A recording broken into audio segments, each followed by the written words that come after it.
Okay, it's Sunday, May 4th, and I'm here with Coach John Tucker, also Mr. Tucker, teacher here in New Haven High School. And he informed me he got here in 1997, if my memory serves me correctly. And he was here until 2023. And when I asked him to be interviewed, I said that, I like basketball and baseball. And the track team to me, kind of like the 70s volleyball, did not get enough recognition, and they still don't, because it's kind of a basketball town. So we're going to talk about his life, how he got here. I took photos of all the banners in the gym, because as I told him, if I went through the yearbooks, I'd have a stack of, 23 one out, so I'd have 30 yearbooks in front of me.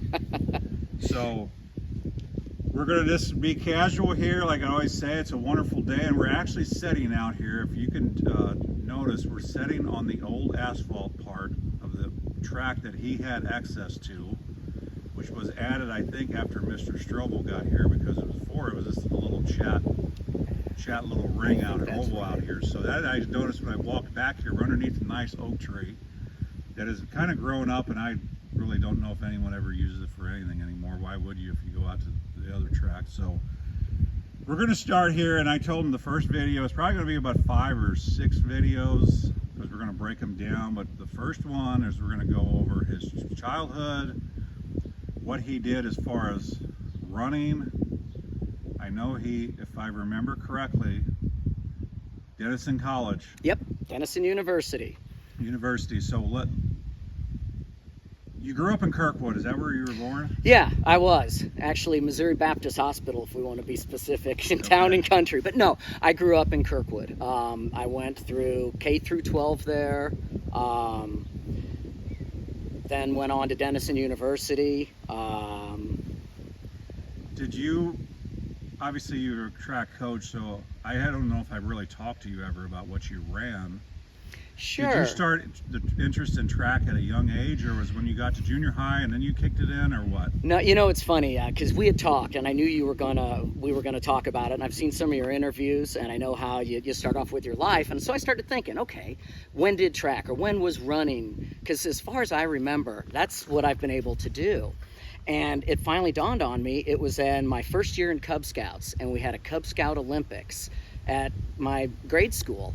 And I won the big giant blue ribbon because I was the fastest kid there. And what, do you remember what race that was? Oh, it was a 50 meter, okay. No, 50 yard. It would have been yards back in the 70s. And that was I was probably in 2nd grade, if I remember correctly. And I had that blue ribbon until my parents sold that house, and then it got put in a box. I never know what happened to it after that. But that's when it all began, is in 2nd grade. I could run fast. So did you, back at that, I mean, we talked about it, because I've interviewed several people in the different variety of sports. Sure. Was there like you have camps and stuff, was there a camp or something for track? Or is it more or less when you got in junior high in 7th grade, especially Kirkwood, if you're in Kroger school, obviously earlier. No, but Kirkwood had no middle school. Oh, they did not? I did not run competitive track and field until 9th grade.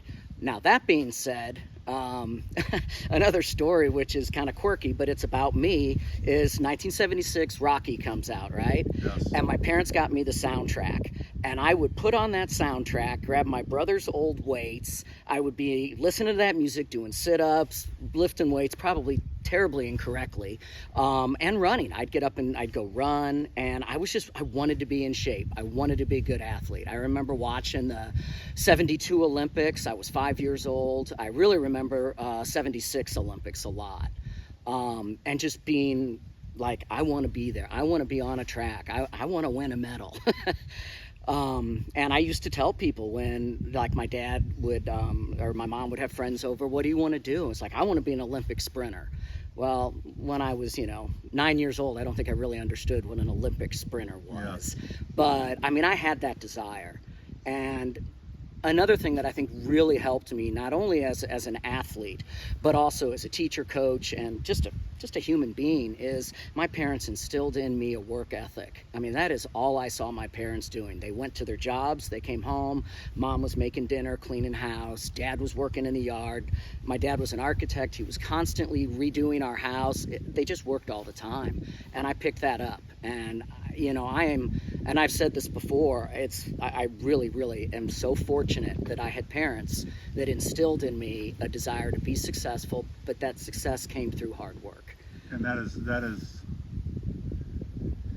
I've dealt with a lot of variety of people through my career prior to me being retired, and I will say this from just seeing some of the kids nowadays, that is not.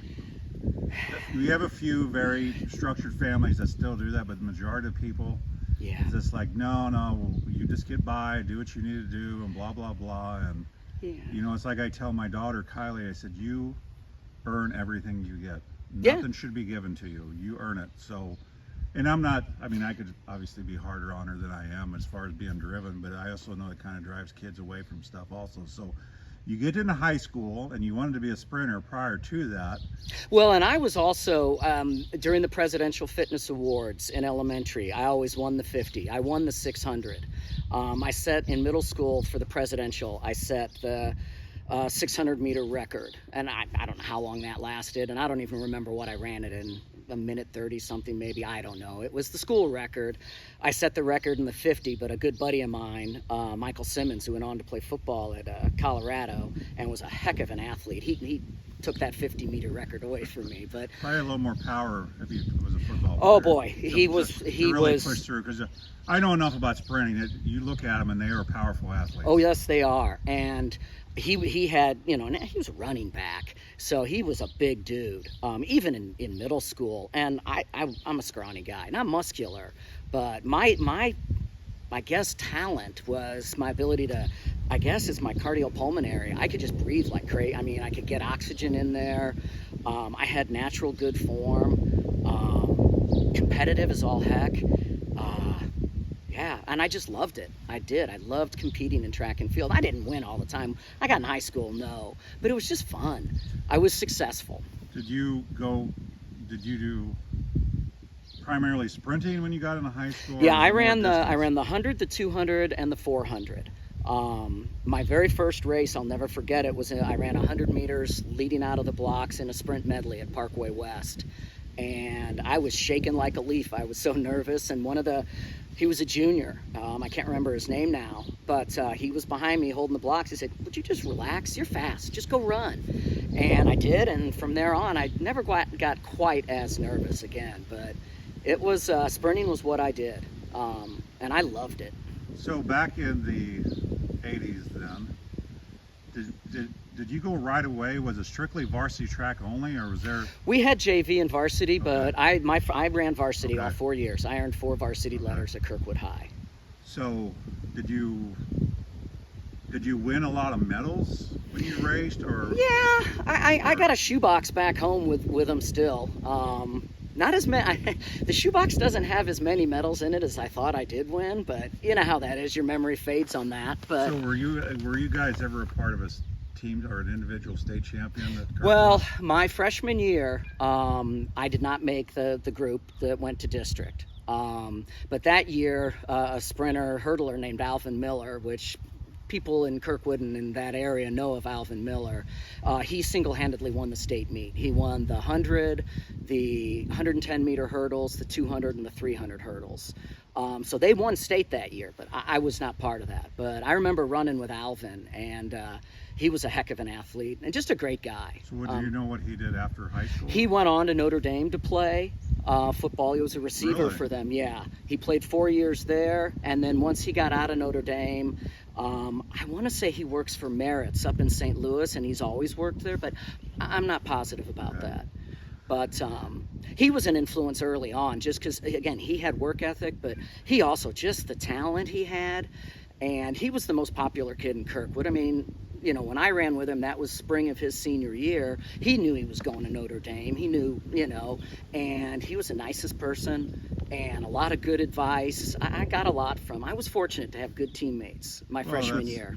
That's really good, especially when you told the story about the juniors talking to you as a freshman. It's just like a lot of upperclassmen probably would have ridiculed you. and said, "Hey, Possibly. come on, what's going on Yeah. here?" And, And again, yeah, I was at Kirkwood from 82 to 86, and it's a different world, different environment. It's very easy. They could have just said, oh, made fun, whatever. I will tell you, when I was in that, a little bit younger than you, there was probably, what we did is some of the stuff was considered hazing back then. I wouldn't doubt it with us either. So you're approaching, we're going to fast forward to your approaching your senior year. Did you have a desire to go? Obviously, you'd love to work and run. Did you get a scholarship for trip? No, I didn't. My best year in high school was my junior year. I was on 3 relays that qualified to state. We didn't get on the podium, but I had probably my best performance was that state meet. I ran some amazing splits in the relays. We were picked dead last, 16 out of 16 teams in the 4x4. So I started the 4x4 in lane 8, and I told my athletes this later on, and I even tell kids this today when I start races and they're in lane 8. I said, hey, make them catch you today. And that's what I did, and I broke 50 seconds. Now, I have to admit, it was handheld time, not FAT. Was it really a sub 5400? Because that's a heck of a time. Maybe not, but I'm going to take it because that's what Coach showed me. And nobody caught me that day. And I put us in the lead, and a nice lead. Unfortunately, our second man was so excited at what I had done, he crossed out of our lane. We got DQ'd. Really? But they let all 4 of us run. We would have qualified for state. So if James Holtz just would have stayed in that lane and then broke at the right time, I'd have that state medal. But so I'm not real familiar with that. What point of the race can you break in? So for me, I was lead off. I had to run in lane 8 the entire way around 400 meters.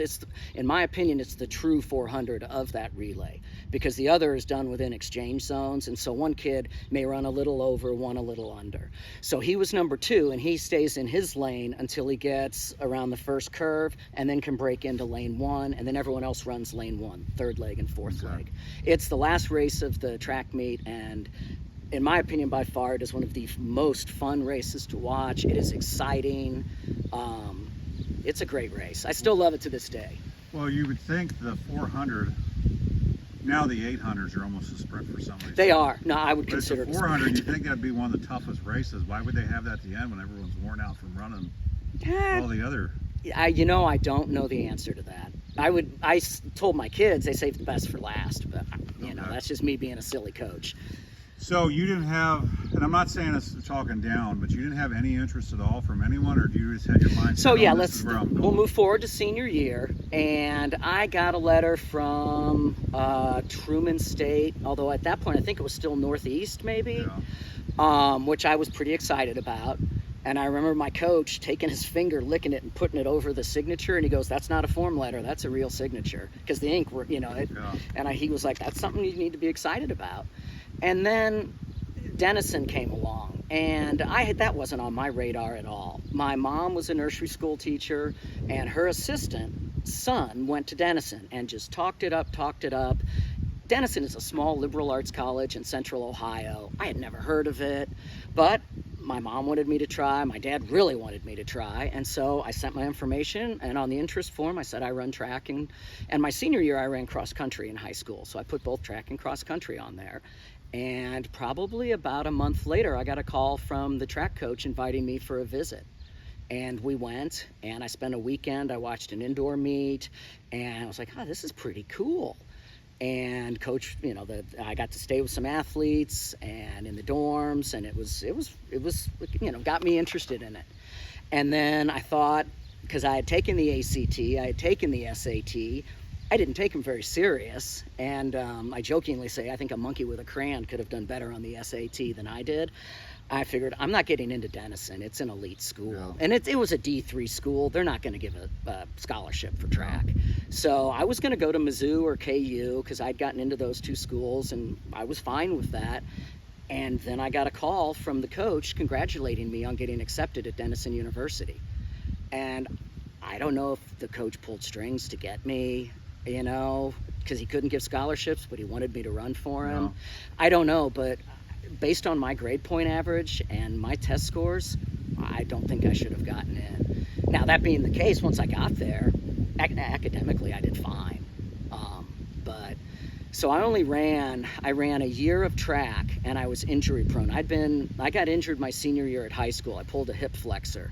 And so my senior year in high school was not that good. It was okay. I mean, we made it to state, made it in some relays. Again, didn't make it to the podium. But then in college, I was really plagued with shin splints and hip flexor injuries, and it was the mid 80s. I didn't take care of myself. I didn't cool down properly. I guarantee you I didn't drink enough water, and I probably set myself up, because sprinting's explosive, and if you're not flexible and well hydrated, you're gonna pull something. I mean, it's just the way it is. So I started to lose interest in it. I was asked to run cross country, and like I said, I'd only done that once at Kirkwood, and I loved it. We had a phenomenal coach. It was like a family, and it really, I love cross country. I really do, and it's because of my experience in high school. That was just one season. Denison was fine. I enjoyed it. Again, it's a family kind of camaraderie, a nice coach, good coach, but it went from 5,000 meters to 10,000. It just was a transition I wasn't in the position to make at that time. Well, it would have been different if you would have done a lot of distance running. It would have, and even at Denison, I still thought I could run 100, 200, and 400, and my times were off. What I should have done, and I don't look back at much with regret, because you make decisions at a time, and you make them because of things at that time. You can't look back and question. But I do kind of wish, or maybe a coach could have popped me upside the head and said, you've got potential to be a great 800 runner. And I think I could have done that in college, looking back on it, but I never did. So you're saying you like the distance races? Looking back now, you like them better than when you're... I think I was better qualified to run a 400, 800. I mean, even in middle school, I was setting 600 meter records. That's where my lung capacity and the ability to move hard came in. Well, it makes me wonder why your high school coach didn't even address it then. They did try me senior year in 1-800, and it was again at Parkway West. But they basically told me as I got off the bus, you're going to run the open 8. Had I done any training? No. Had we talked about race strategy? No. So what do? I go out in the first lap running my 400 split. I can't run two back-to-back sub 55 400s. Nah. So, I'm up there in the lead with the top studs in the 800 first lap, and I'm like, this is great. And then I just watched them all go away from me in the second lap, and I just wasn't trained for it, and that put a bad taste in my mouth. Did they do that because someone couldn't run that day, or why would you just No, they saw potential for me to help out on a 4x8 team. See, I had talked to my friend Mike Simmons, who I mentioned earlier. I got him to come out for track my senior year. Another guy who was a great football player for us and a super athlete, a guy named Delbert Miller, got him to come run track, and they started taking my spots on the relays because they were just faster, and I was injured. And so I think they were trying to work me into maybe running a leg of the 4x4 and the 4x8. 4x8 first race, 4x4 last race, lots of time in between for, so I don't injure myself or something like that. But it didn't work out. So, but I wish I could have, like I said, someone would have just kicked me in the butt and said, hey, you're going to do this, and we're going to show you how to do it, and you're going to do it right. But. Well, it makes you wonder, and I always say this when I interviewed Tim Otten about the state championship 87 team, how, nothing against Coach Steinhoff or anyone here, but we would throw or pitch. We wouldn't ice. We wouldn't do anything. We'd just hop on a bus. We wouldn't do any aftercare to our arm. At that time, my arm was shot from too many curveballs when I was a young kid. Sure. But it makes one wonder how much you could have accomplished if they had proper rehab, their nutrition. And I don't know, we can talk about this when we get further on, how much you were on nutrition and keeping hydrated and nutrients. And Sure, yeah, and we can do that later for sure. But is this when you said your injuries and, we didn't really have rehab back then? No. You sprain an ankle out here, you put it in a bucket and you put it in a whirlpool a couple days. You didn't go over to Dr. Ness and do some acupuncture and stuff or go to Axis or Athletico and get physical therapy. No, so my shin splints were a combination of I'd show up about 45 minutes before practice, and I'd go, and I don't remember the time, I think it was 4 minutes in a hot whirlpool, 4 minutes in an ice whirlpool. I do hot cold treatments before practice, which honestly did nothing. The problem and why I got them, and at the time I didn't realize it. I'm a naive, freshman just doing what a coach says. But once I started coaching, it's like, oh my God, they had us running in the same direction on, it was like 185-meter oval in the field house, same direction, no bank on it. And gee, I got shin splints. Now, if they would have run us, this way one day, this way the other, so I would have been putting the same torque on my legs. I would have never known that until you said that today about alternating. Yeah, but I didn't think of it back then. I just did what Coach said. As soon as we got outdoors, my shin splints went away. But trying to get back into good shape to compete, it didn't happen. And so then I ran that season of cross country, and that was my sophomore year, and I enjoyed it. But like you said, I didn't. And the coach called me up 2 weeks before school started, and you know what I'd been doing all summer is nothing. Well, I'd worked, but I wasn't working out. I wasn't training. So I showed up to start running college cross country with no distance base whatsoever. It's the only time I ever finished dead last in a race. And I had been second to last until the last 20 meters, and I got out sprinted. And I was like, how is this happening? And I was ready to be done. So that was it. I did that season of cross country. I went to the track meeting, and I was ready to be done. So it's 20 minutes here. I know you probably don't think it seems that way, but so you get out of Denison, and you told me earlier on the phone we're going to work how you got here in the last 10 minutes or so. Yeah, no, we can get through it pretty quick. So you told me, you didn't have a bunch of luck down there, and we're not going to go in specific. Yeah, no, we don't. And so you end up out here at New Haven High School, and you said that your sister had a friend, or Sure. friends, the Elsners, that were out here. Yep. And did they put a good word in for New Haven and say, go try to apply there? It's a pretty good school, or what? How did you end up here? It's funny because Susan worked for Wally Shear. And we came out, I want to say 94, 95, and 96, my sister and I and her kids, and we would go out to Wally's and cut Christmas trees. Or maybe it was out of Camp Trinity. I don't remember where we went, but we'd go with Susan. And we'd cut a Christmas tree, and I'd take it back to my sister's house with her. And so I'd been in New Haven a few times and had a lot of fun out here. I mean, I didn't know anything about the school or anything like that, but when Susan called me up, and it was April of the spring of 97, I had finished my student teaching at Kirkwood High. I was subbing and assisting with track at Kirkwood, did a little subbing at Webster Groves, had gone to some job fairs, but I just could not get a job in St. Louis. There was not a high demand for social studies teachers at that time. There was a lot of them. And I had no master's degree or anything like that.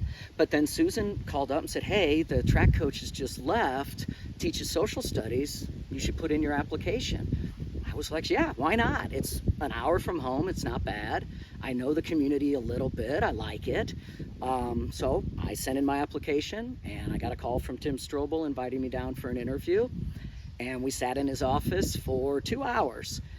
We didn't talk about education at all.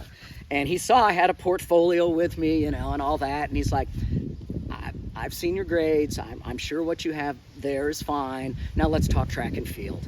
And he knew that Kurt had started something here that was going to go somewhere. And he wanted to make sure that I could continue what he had started and advance it, of course. Later on, Ray Steinoff told me a story about how after I was interviewed, he went down and talked to Ray about it and said, he's green, he's young, but he came out of a good program at Kirkwood, and he seems to know a few things. I think we're going to be okay. And of course, Tim never said that to me, but Ray told me later on. Tim was never really known to give accolades to anybody. No. Although I know he felt them deep down. Yes, he did. Well, I tell you what, we went through, and it was some state requirement with collection of documents to prove we're teaching something. I don't even remember. And Tim gave me a handwritten note, and I still have it to this day. And if I were to bring it here and read it to you, I'd probably cry. It was the most heartfelt and sincere just acknowledgement of me doing good things. Was this further on in your career here? Yeah, I've probably been here, I didn't know my wife yet, so it wasn't 10 years. It was probably 6 years in. Okay. And he had patted me on the back and said, "Good job, Johnny," when we won state in 22 and stuff. 2002 then, sorry. And, you know, and every once in a while, but nothing like that. And I was just floored. And you know Tim, he did not do those things. But when he did, it meant so much. And like I said, I still have that letter, and I can't read it without shedding a tear. So, when you went in, because I can only imagine, you know, Tim was Tim. Oh yeah, he looked out the window at the parking lot while I sat and looked at the side of his head and that big giant red and white Converse shoe he had on his desk. Signatures on it. But what did you think when you went out of the interview? Did you think, oh boy, I didn't do very well? Or do you think, hey, I might have this one sewed up? Or? Well, you know, he talked to me and then he sent me down to Kurt's room, and Kurt walked me around here and showed me some things, and I was excited because I didn't know if I had a job or not. I thought the interview went okay. When, you know, again, we didn't talk about education a whole lot, so anyway, but I felt I did okay, and I felt like I was really getting shown a lot, so I thought that was positive. And I don't remember if it was a week or two later, but I got a call and he asked me to come down and sign a contract, and I did. And then best thing I ever did. I'm not I'm not kidding. Yeah, it's I always say this, it's I was never one in education, but people always ask what you have done. I said I would have more or less went in education, probably more so for the coaching aspect than the teaching. That was just me. Sure. I'm being honest. Yeah. But I said, coming to, especially from Kirkwood, and I know Kirkwood isn't as bad as about 80% of the schools, because we went down there for some volleyball stuff with Kylie. Sure. It looks very clean. It looks like it's well kept. And they take a lot of pride in their isn't facility. Kirkwood the one where the school's in the middle of like the subdivision or house? Yes. And I love that aspect. I told some people down there that were there. I love the aspect of you just walking out and it's in the center of town, or instead of nothing against having a campus kind of away from stuff, but it's at home. It's a community It's center. a community type feeling you have, and you can actually, hey, I can just walk to school but coming to a smaller school.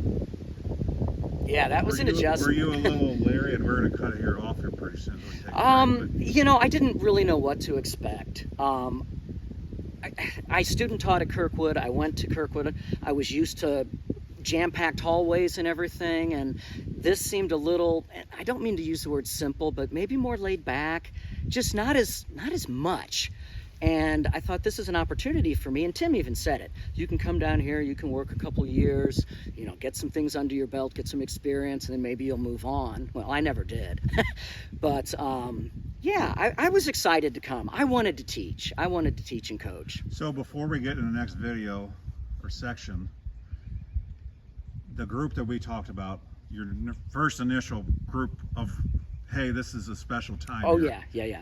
Did Kurt Russell, the coach, which I liked Kurt also. Sure, Kurt's a great guy. Did Kurt or Tim say, hey, we got, you know, because a lot of basketball coaches, we got a pretty good group coming up, the fifth graders. Did they see any potential in that group you were talking, the first group run you had? Or? You know, if they did, Tim didn't say anything, and you know, Laura Brandt was the focal point of that team. Everything went through Laura that gave us success, and she came from R2, so I don't know if they knew as much, and she didn't do any running until she came here, because they had no middle school track at R2 back then. So I don't know that they knew. I mean, I had some people from town. Lindsay Meyer was one that, you know, she was a decent athlete. But no, we didn't talk about that. He told me that I would have a lot more success with girls cross country than boys, just because there hadn't been a lot of interest in boys cross country when I first started. And you know, he talked more about, if I remember correctly, girls track, because, you know, a lot of the good athletes went and played baseball, the guys. Yeah. And I understand that. They've been playing since they were 5, probably. Really. Yeah, exactly. So, no, I had really no expectations, except that they had done well the year before in both cross country and track behind Angie McBride. So last question before we take a break. Sure. You know, we're out here, as I explained earlier, in the old section where the magic all happened for years. Did they walk you out here during the interview and say, hey, this is your track? And you got, what's going on here? What did you think when they walked you out here to show you this? Well, I saw there's no track. You know what? It didn't faze me too much. I looked at it this way. It's a challenge. No, we don't have this kind of a track like they do at the other schools. We have to make do, and it allowed me to be innovative with how we ran practices and that excited me. I mean, I saw that when I came out. It's like, oh, okay, I'm not going to be able to take the standard things we do on a 400-meter track here, but that doesn't mean we can't still do things and be successful. Okay, we're right at 30 minutes. Let's take a break, and then we'll start diving into the Fun cross stuff. country and the track. But we're going to take a little break, and I don't know if Coach Tucker, I call him John because he was never my coach, and we've been friends for a long time. We used to cut grass. Oh, yeah, out my at the first park. full summer we cut together. Yeah, so we're going to take a break, and we'll be back. Like I said, this may take 4 or 5 sections, but I want to cover everything because, as John said earlier, he truly appreciates me kind of keeping the history going, and most people have probably never heard of an actual or saw a sit-down video with you or interview, because you said you did some radio interviews. Yeah, just radio. Oh, Kyle Quick may have caught me at the end of a state track meet when he had quick news, but that was like a little 5-minute blur, but nothing like this. So let's take a break.